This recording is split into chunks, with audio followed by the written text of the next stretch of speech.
Salam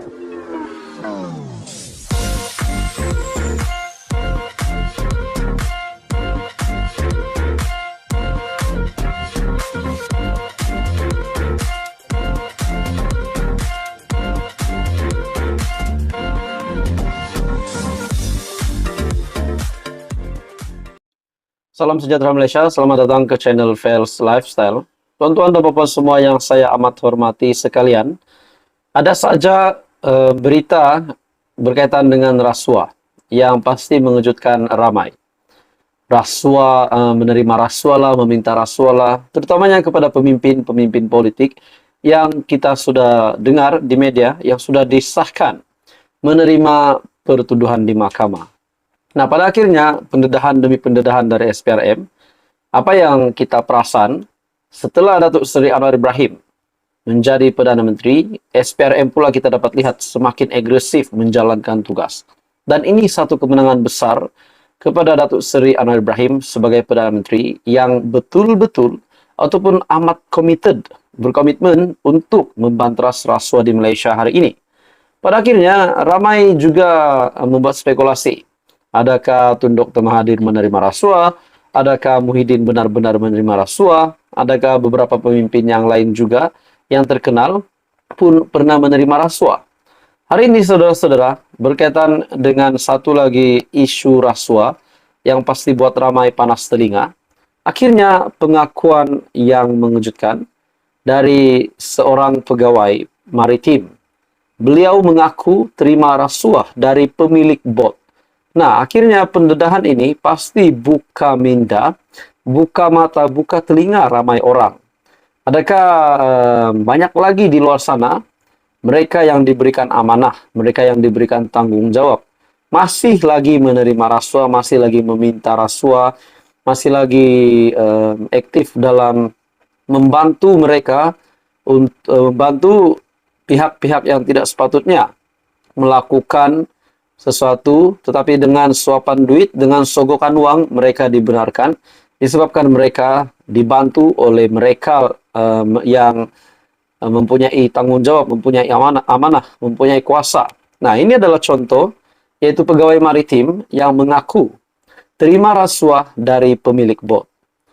Ipoh, seorang pegawai agensi penguatkuasaan maritim Malaysia, mengaku bersalah atas 5 pertuduhan menerima rasuah daripada pemilik bot di Mahkamah Session Ipoh pada Jumaat. Tertuduh Kamarul Nizam Muhammad Din yang berumur 49 didakwa melakukan kesalahan itu di antara tahun 2017 sehingga tahun 2021 semasa bertugas sebagai pegawai di Zon Maritim Kuala Perlis. Mengikut pertuduhan, dia telah menerima rasuah daripada pemilik bot dan runner di sekitar negeri Kedah dan Perlis dengan nilai keseluruhan RM8.000 sebagai balasan bagi melindungi dan tidak mengambil tindakan undang-undang ke atas bot-bot nelayan yang melakukan kesalahan di bawah Akta Perikanan 1985. Jadi bagi saya, ini pasti mengejutkan ramai pemimpin-pemimpin di Malaysia, terutamanya pemimpin politik. Adakah ini juga pasti mengejutkan kepada beberapa nama pemimpin politik di Malaysia hari ini yang juga pernah dituduh terlibat dengan rasuah.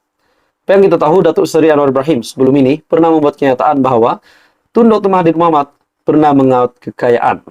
Walaupun kenyataan itu, ucapan itu tidak menyebut nama beliau, tapi sudah pasti rakyat Malaysia tahu siapakah pemimpin tersebut dan sudah pasti pemimpin yang dinyatakan di dalam ucapan itu adalah Tun Dr. Mahathir Mohamad. Jadi adakah ini satu kejutan besar kepada Tun Dr. Mahathir, kepada Muhyiddin Yassin, kepada siapa sajalah pemimpin politik di Malaysia.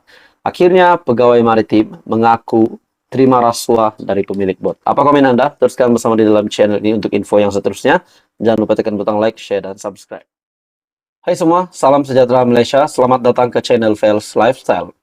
Tuan-tuan dan puan, saudara-saudara yang saya amat hormati sekalian, satu kenyataan besar dari pemimpin UMNO yang pasti mengejutkan ramai pemimpin di kalangan UMNO sendiri terutamanya Presiden UMNO hari ini, yaitu Datuk Seri Ahmad Zahid Hamidi, yaitu Timbalan Perdana Menteri.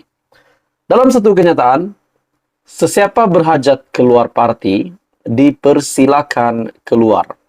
Adakah dengan kenyataan ini bakal menguatkan lagi jentera parti UMNO yang bakal bertanding di pilihan raya negeri yang akan dilaksanakan di 6 negeri pada tahun ini? Ahli UMNO yang berhajat untuk keluar daripada parti itu hari ini dicabar berbuat demikian.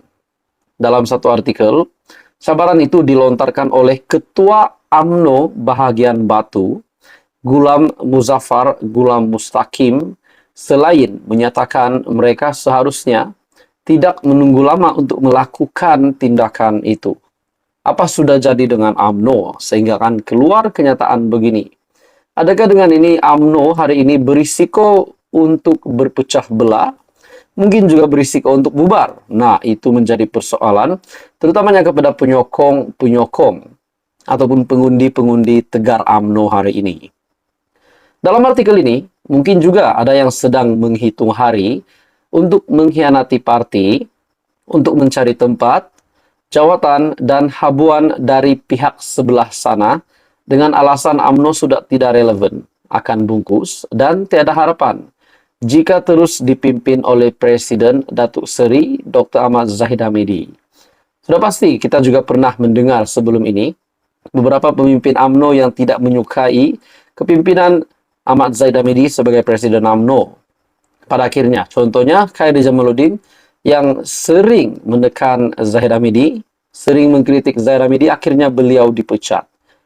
Dan begitu juga beberapa pemimpin yang lain. Jadi adakah UMNO hari ini berada di landasan yang tepat untuk menyertai pilihan raya negeri pada tahun ini dengan pimpinan Zahid Hamidi? Nah, jadi ini menjadi persoalan. Lebih-lebih lagi, pilihan raya negeri 6 negeri akan berlangsung dalam masa terdekat. Jika ada sesiapa yang berhajat, dipersilakan keluar. Sekarang, tak perlu tunggu lama-lama. Katanya ketika membahaskan ucapan dasar Presiden pada Perhimpunan Agung UMNO PAU 2023 di Dewan Merdeka, tambah Gulam Muzaffar sebagai pemimpin baru, beliau melahirkan rasa sedih melihat nipisnya nilai dan jati diri mereka dalam perjuangan parti. Persoalannya tuan-tuan dan puan, kalau benar ada beberapa pemimpin yang bakal keluar dari UMNO, mungkin bukan sekadar pemimpin, bukan sekadar ketua, bukan sekadar bos, tetapi ahli parlimen UMNO hari ini yang keluar dari parti karena tidak menyukai pimpinan Presiden UMNO. Adakah dengan ini mereka yang perlu keluar ataupun Zahid Hamidi yang perlu digantikan? Nah, itu pun menjadi persoalannya juga tuan-tuan dan puan. Katanya Ahmad Zahid dan kepimpinan parti, kepimpinan baru parti itu seharusnya tidak merangkap atau merayu kepada mereka yang telah mengkhianati perjuangan UMNO. Ada yang nak keluar sekejap, keluar lama, atau keluar terus, biarkanlah. Kita move forward dan terus fokus dengan ahli-ahli yang masih setia, seperti yang berada di dalam Dewan Keramat ini, yang kita anggap sebagai pejuang parti sejati, untuk kita bersama membina parti yang telah rosak. Dalam pada itu, Gulam Muzaffar berpandangan di wilayah persekutuan, pihaknya tidak terasa kebersamaan dalam sistem kerajaan perpaduan berbanding negeri lain seperti Perak, Pahang, dan Melaka. Beliau juga turut menyifatkan di UMNO di wilayah persekutuan kini seperti pembawa bunga manggar ketika majelis perkawinan. Jadi saudara-saudara, ini satu kejutan. Adakah UMNO berisiko untuk bubar ataupun Zahid Hamidi pula berisiko untuk digantikan, barulah UMNO dapat naik semula seperti yang dulu. Jadi itu semua menjadi spekulasi, menjadi persoalan lah. Apa komen Anda? Teruskan bersama di dalam channel ini untuk info yang seterusnya. Jangan lupa tekan butang like, share, dan subscribe.